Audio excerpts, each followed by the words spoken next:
Hello and welcome to our third video tutorial and walkthrough for the Community Safety and Social Vitality account as part of Community Accounts. In this video we're going to go over the maps from the Map Center as well as the related sites and the additional features which are found at the bottom of the account. So initially I'm going to start with the maps from the Map Center. So if I click Maps from Map Center within the account, you'll get a listing of all the maps and tools built on the maps that are available for this account. The first that we're going to explore is more of a feature, more of a tool. It's called the Dynamic Data Map. It's built using Instant Atlas, runs in Flash. The one we have right now for Community Safety and Social Vitality is based on the data for the crime rates per 1,000 people from the Canadian Centre for Justice Statistics, and it's done by police region. So if I go ahead and click that link, the Dynamic Data Map will load. Once this finishes loading, you'll see that there's several panels available. The centermost one is the map, and as you mouse over each of the regions, you'll get the data value. You'll notice that as I mouse over each of these regions, the bar chart at the bottom of the page, the data table on the right side of the page, and the time series at the bottom right hand corner of the page all update to reflect the region that I've currently moused over. You can select the region by clicking it, and then the region will stay viewable on the time series and bar chart. So if I go ahead and click on the Bay St. George RCMP district, you'll see now that it's turned this greenish blue color, and you've got the region highlighted on the bar chart, and you've got the time series line going from 2006 to 2008. You'll notice as well in the data table above that the Bay St. George RCMP district is highlighted now with its rate of 74.41 per 1,000 people.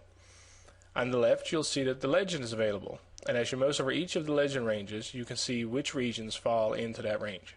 And the distribution of those regions is in the pie chart below. So you can see in this instance that there's only one geography in the fourth classification, and then you've got a relatively equal distribution within the other three ranges. From within the Dynamic Data Mapper, you can also change your data that you're currently looking at by clicking the Data button in the upper left-hand corner.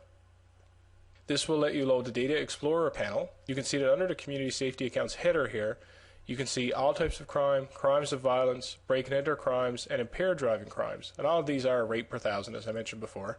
And you can view it for any of the years available. So if you wanted to look at the impaired driving crimes in 2008 as a rate per 1,000, you'll see that our pie chart redrew, our legend refreshed to reflect the new ranges, our bar chart redrew, and we've still got the Bay St. George RCMP district selected, so we still got our time series down here, and we still got our bar highlighted here in the bar chart. The other option that's available to you within any of these maps is the ability to click for table up in the upper right hand corner of your screen, and it will load a HTML formatted table with all the data that was used to build the dynamic report and map. The next section that I want to explore from the map section are the PDF maps. In order to do that, I'm going to go back to the account, and I'm going to once again choose Maps from Map Center. As you can see here, there are various PDF maps available showing data from the Canadian Centre for Justice Statistics, the Quality of School Life Survey data, and the Provincial Survey of Attitudes on Violence data. These maps can be viewed by clicking on the link and are printable on standard 8.5 by 11 paper. So for example, if I wanted to look at the percentage of grade 9 students that feel safe from harm from the 2004 Quality of School Life Survey, and it says here it's by police region, I can click that link and it will open the PDF in a new window, and you can zoom in, zoom out, sort of explore the PDF, and then print using the printer icon. The next section of the account is the related sites. If I click the related sites, it's very similar to the related data links. The related sites section contains many links to other websites relating to community safety and social vitality, and it can help provide additional information and resources for people who are interested in the subject. The last section for the purposes of this tutorial and walkthrough is the additional features section. When you click on the additional features button, you'll see that there are two features presently available in the Community Safety and Social Vitality account: the headline indicator analysis and the data source inventory. In the headline indicator analysis, we can use the indicators to filter from a list of geographies to see which geographies match the input criteria and ranges. So if we go ahead and select all geographies and press submit, it'll bring you to the second page where we can select the ranges.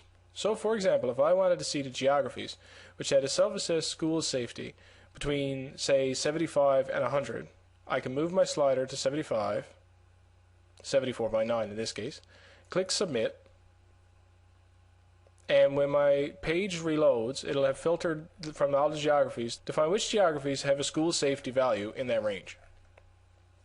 If we wanted to see which geographies also had a self-assessed community safety, if we don't change the ranges at all, we'll take all the geographies that had self-assessed community safety available. Of course, in this situation, that'll take the schools out of the list. So we can see that we're now left with a combination of zones, HRDC districts, HRCC districts, and rural secretariat regions. If we wanted to see the regions that had a self-assessed community safety above 97% and had a self-assessed school safety of above 74.9%, we can select those ranges and press submit. And again, you'll notice the list got a little bit shorter. So by doing this, you can explore which communities meet a variety of criteria when it comes to the different indicators. This is built off the well-being indicator analysis, which can be found in the well-being account. The last additional feature, and the last thing that we'll cover in this tutorial, is the data source inventory. So if I click change information and go back to the account, and once again load the additional features, I can select the data source inventory at the bottom of the page. The data source inventory lists all of the data sources in the Community Safety and Social Vitality account by their progress. Each source will be listed as either available, in progress, or future development. If you click on a data source, it will bring you to a description of that data source further down the same page. So for example, if I wanted to see about the Royal Canadian Mounted Police Phase 2, I can click that link and it will tell me the dates available, data progress, possible geographies, description, some variables that are included, advantages and disadvantages of the data. As I said earlier, this information is available for all the data sources which are either available in the account, in progress, or have been slated for potential future development. So with that, we conclude the three-part video tutorial and walkthrough of the Community Safety and Social Vitality account. For anybody who still has questions or comments, we recommend that you use the Contact Us link at the top of the page to get in touch with us. Thank you for watching and have a good day.